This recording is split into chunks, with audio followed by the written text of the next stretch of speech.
దీని రాజకీయ వేదికగా మార్చకు. ఈ ప్రాజెక్టును అడ్డుకోపోవడానికి నువ్వు అసెంబ్లీ పెట్టి ఏకగ్రీవ తీర్మానం చేయి, అఖిలపక్షని ఢిల్లీ తీసుకువెళ్ళు అని స్పష్టంగా మా ఎంపీ గారు చెప్తే దాన్ని ఒక రాజకీయ వేదికగా, అబద్ధాలకు వేదికగా నిన్న ముఖ్యమంత్రి గారు మార్చారు. నేను ఉత్తగా మాట్లాడలే. సరే, రేవంత్ రెడ్డి లాగా నేనే విజ్ఞత పొడగొట్టుకునే మనిషిని కాదు. రేవంత్ రెడ్డి కుసంస్కారి, ఓ సంస్కారం లేని వ్యక్తి. మాట్లాడితే సొల్లు, మాట్లాడితే ఎదుటిమారి మీద బురద జల్లడం, నోటికొచ్చినట్టు ఒదురుబోత్తనంతో మాట్లాడడం. మాకేమో కొంత ఎథిక్స్ ఉన్నాయి, అట్లీస్ట్ కొంత క్యారెక్టర్తో ఉద్యమాల్లో నుంచి వచ్చిన వాళ్ళం, పోరాటాల నుంచి వచ్చిన వాళ్ళం. మేము నీలాగా అడ్డమైన తొక్కులు దొక్కుని వచ్చిన వాళ్ళం కాదు మేము. అయితే ఇవాళ నేను ఉత్తగా అంటలేను, ఈయనకు బేసిక్స్ తెలియవు, బేసిన్స్ తెలియవు అనే మాట ఎందుకన్నానో ఒకసారి చూడండి. దేవాదుల ఏ బేసిన్లో ఉంది అంటాడు రేవంత్ రెడ్డి. మీరే చూడండి. దేవాదుల ప్రాజెక్టు 2001లో స్టార్ట్ అయింది. ఇది దేవాదుల కూడా గోదావరి బేసిన్ కదా, దేవాదుల కూడా గోదావరి బేసిన్ కదా, గోదావరి బేసిన్. సౌండ్ పెట్టి వాళ్ళు ఒకసారి పెట్టు.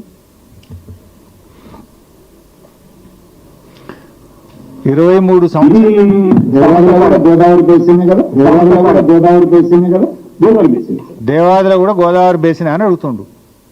23 సంవత్సరాల క్రితం దేవాదుల స్టార్ట్ అయింది. ఇలా ఓ సామాన్య రైతును అడిగితే కూడా దేవాదుల ఏ నది మీద కట్టిను అంటే గోదావరి నది మీద కట్టాను అని ఓ స్కూల్ పిల్లగాడు చెప్తాడు. ఈ రాష్ట్ర ముఖ్యమంత్రికి ఆ మాత్రం జ్ఞానం లేకపోవడం శోచనీయం. అదేవిధంగా ఆయన మాట్లాడుతూ బనకచెర్ల ఏ బేసిన్లో ఉంటుంది అంటాడు. అది కూడా చూపియే బాబు.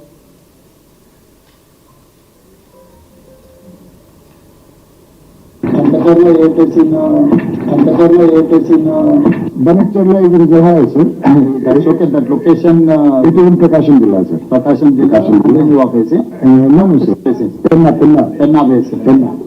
So they are shifting Godavari basin to penna basin. Yes. Revanth Reddy గారు తెలుసుకోవాల్సింది ఏంటంటే, కృష్ణా basin. రేవంత్ రెడ్డి గారు తెలుసుకోవాల్సింది ఏంటంటే, బూతులు తెలుసుకున్నంత సులువు కాదు బేసిన్ల గురించి తెలుసుకోవడం. బూతులు మాట్లాడినంత సులువు కాదు బేసిన్ల గురించి అర్థం చేసుకోవడం. రేవంత్ రెడ్డి గారు, నీ చిల్లర రాజకీయాలతో నీ అజ్ఞానాన్ని బయట పెట్టుకొని రాష్ట్రం ముందు పరువు తీసుకున్నావు నిన్న నువ్వు. ఇక రేవంత్ రెడ్డి గారు ఇట్లుంటే ఆయన సలహాదారుడు ఆదిత్యనాథ్ దాస్, ఆయన మీరు అలా చూసి ఉంటారు. ఏం మాట్లాడతాడు అంటే అది కూడా ఒకసారి మళ్ళీ చూపి. ఆదిత్యనాథ్ దాస్ బనకచెర్ల యాడుంది అంటాడు. अंतकरला ये पेसिन, बनकचरला इधर जो है sir, that's okay. That location it is in Prakasam जिला सर, प्रकाशम जिला you are facing no sir, facing. ఇక దున్నపోతుందంటే దుడ్డని కట్టేమన్నట్టున్నది. బనకచెర్ల ఏ బేసిన్ అది ఎక్కడుంది అంటే లొకేషన్ అంటే ఈయన ప్రకాశం జిల్లా అంటాడు. బనకచెర్ల ఉన్నది పాత కర్నూలు జిల్లా, ప్రస్తుత నంద్యాల జిల్లా. ఇక ముఖ్యమంత్రి అట్లుంటే ఆయన సలహాదారుడు అంతకంటే గొప్ప గనుడు ఉన్నాడు. అది ఏ జిల్లాలో ఉందో కూడా తెలియదు. ఇక వీళ్ళు రాష్ట్రాన్ని పాలిస్తున్నారు. ఇక నెక్స్ట్ మాట్లాడితే నల్లమల బిడ్డ అంటాడు పొద్దుగాలు లేస్తే. మీరు విన్నారు కదా, నల్లమలకి వెళ్ళొచ్చినా తొక్కుంటూ వచ్చినా పీక్కుంటూ వచ్చినా అంటాడు కదా. ఇక నల్లమల గురించి మాట్లాడతాడు. జర అది కూడా చూపివే లేదా వీడియో. సరే, నల్లమల మీద, నల్లమల తెలంగాణ కిందికి వస్తుందా ఆంధ్ర కిందికి వస్తుందా అని అడుగుతాడు నిన్న. అంటే ఇది నల్లమల్ల పులిమిడ్డ కాదు, వెకిలి మాటల వెర్రి బిడ్డ అని నిన్న తెలుసుకున్నాడు రేవంత్ రెడ్డి. నల్లమల్ల కిందికి వస్తుంది యాడుంటుంది అని కూడా అడుగుతాడా?